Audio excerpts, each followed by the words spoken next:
Hi everyone, how you doing? Jonathan Lipp here. Welcome to BAFF Chats. We're very excited. Our Women's Filmmaker Showcase is coming up January 19th and 20th at the SVA Theater. So we are here today in Midtown Manhattan at La Vista Restaurant with one of our participating filmmakers, Rebecca Haimowitz. Hi Rebecca. Hi. Thank you. Thank you. So if you could tell us a little bit about your film. Rebecca's film is 62 Days. If you could tell us a little bit about 62 Days. Yeah, absolutely. Well, 62 Days is a short documentary film. It's 29 minutes about a woman named Marlise Munoz who was declared brain dead when she was 14 weeks pregnant.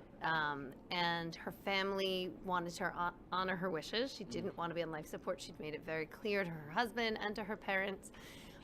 But because of a little-known law, the state of Texas forced them to keep her on life support against her wishes.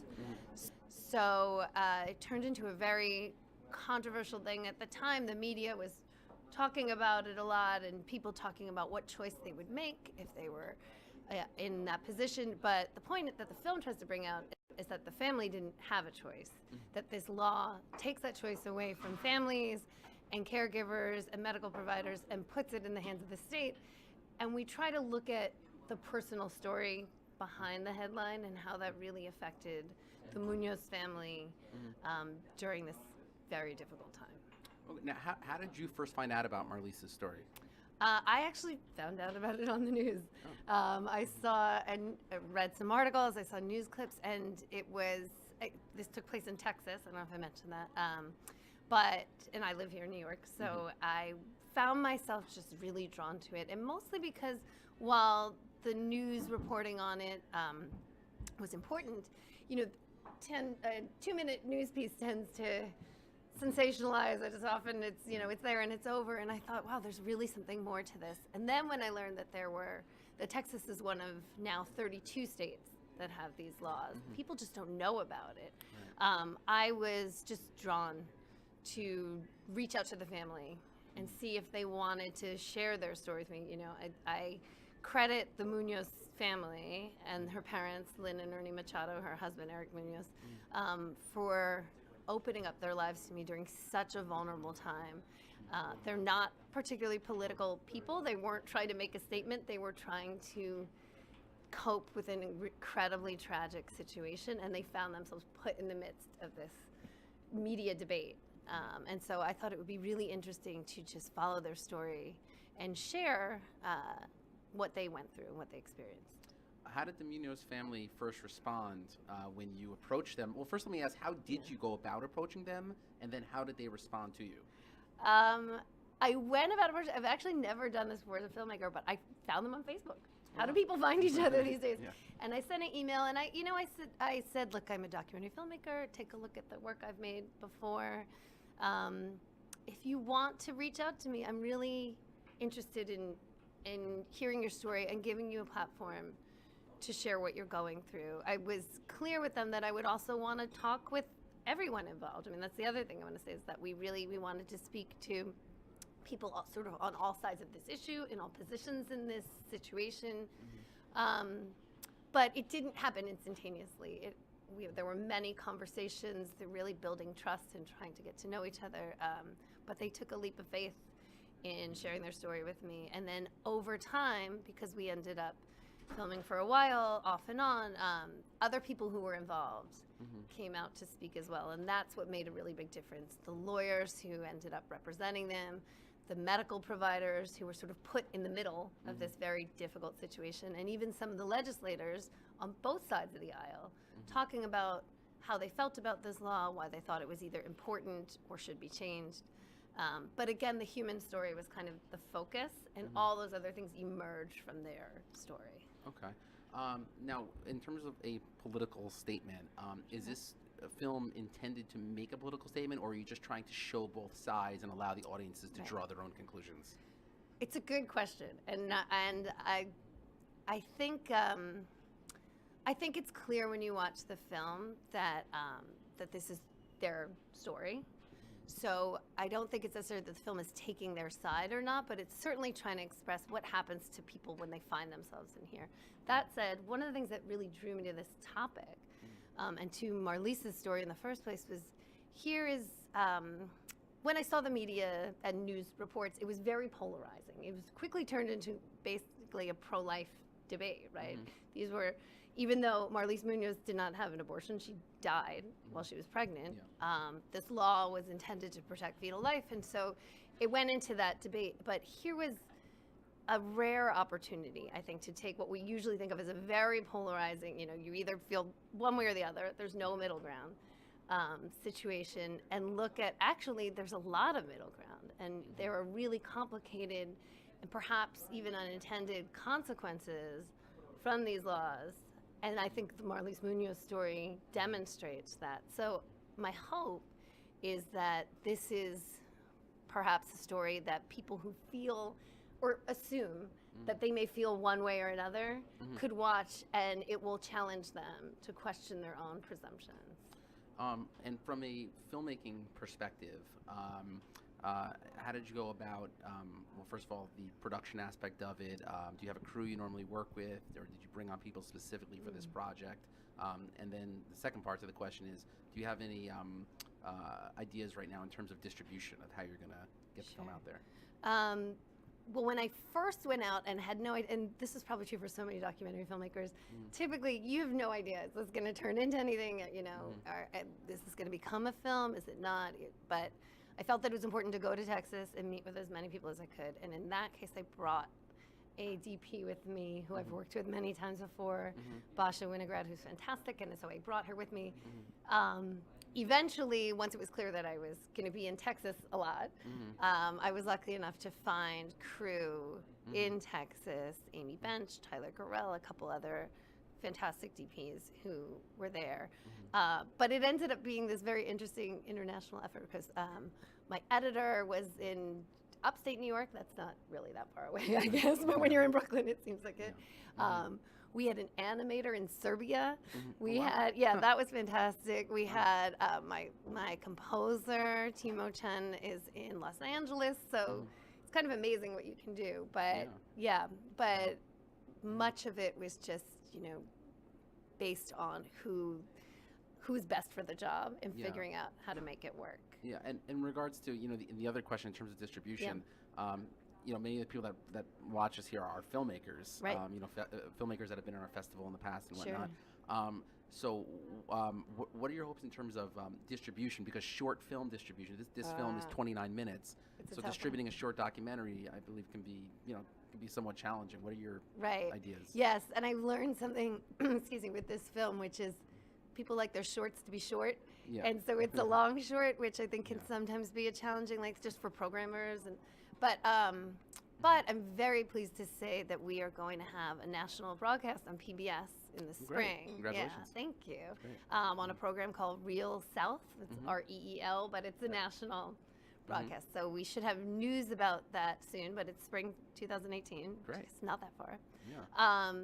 And then we're also going to be distributing it DVD educationally through Women Make Movies, who are a fantastic organization here in New York.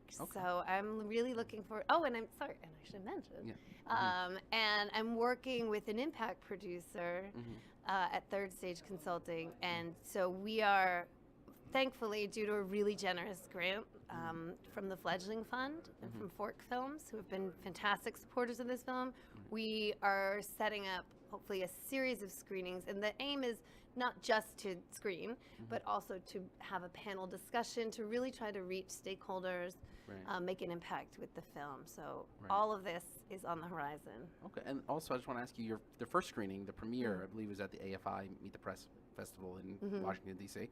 Can you just talk a little bit about how the film was received when you initially unveiled it there in Washington? Sure. It's always an exciting / nerve-wracking moment when you watch it for the first time with an audience.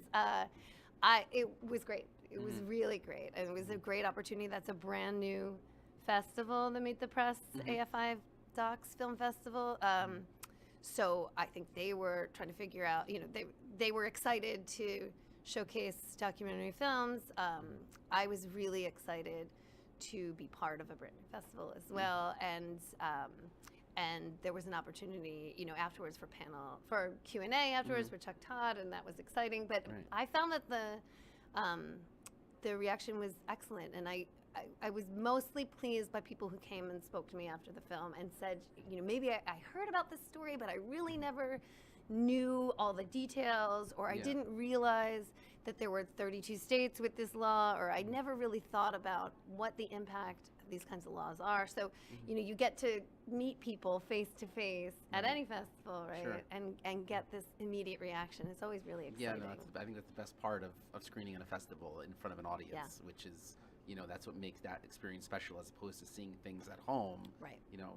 Building that community. Yeah. My last question is just beyond 62 days, can you just talk a little bit about yourself as a filmmaker, some of the other things you've done, just so we know a little bit more about you? Sure, absolutely.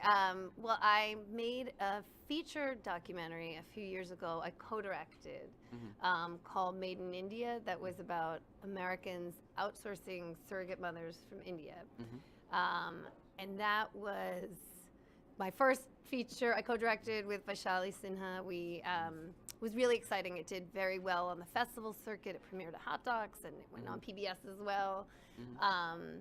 That was a really exciting film to make. I also work in nonfiction as well, but that's kind of taken a back seat for a little while. Maybe now there'll be more of that coming up, so we'll see. I tend to work on projects a lot that I'm drawn to, maybe through different social issues or political issues that I'm drawn to, but I also always am looking for stories that really are about, regular people's lives and how they're affected by these different issues. So I'm intrigued whenever I can find just a really good story, however you want to tell it. Okay. Anything now you're working on, or you're able to announce as of yet? I have stuff into it now. Well, nothing concrete. Okay. But I am developing a few different ideas, so we'll see how it all pans out in the end. Great. Well, again, this is Rebecca Haimowitz, and her film 62 Days will be screening at the Big Apple Film Festival Women's Filmmaker Showcase on January 19th at 8:45 p.m.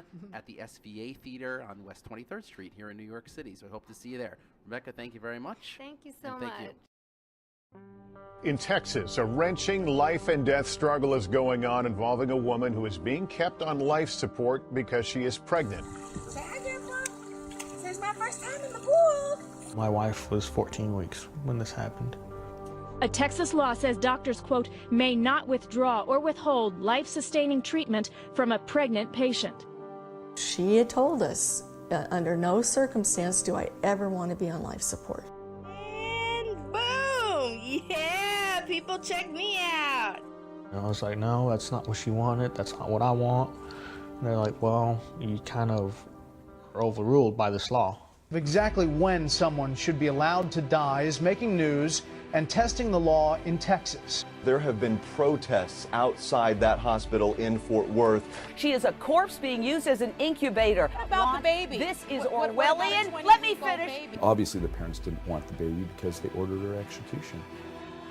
You hear people say, you're a monster, you're going to hell. Why does he want to get rid of her? Literally accuse me of murder. I am a pro-life physician, very pro-life physician. The problem is that this was a case where any reasonable doctor knew you couldn't save the baby and their hands were tied by state law.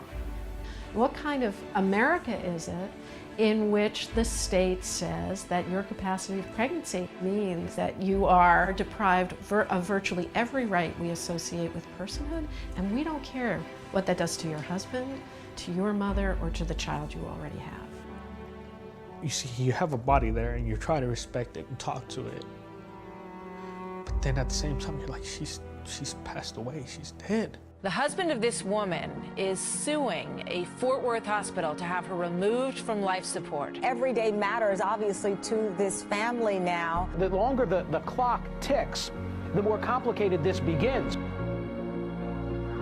Just a few days before the hearing, we got 30,000 pages of medical record, and apparently the physicians were very opposed to what was happening as well.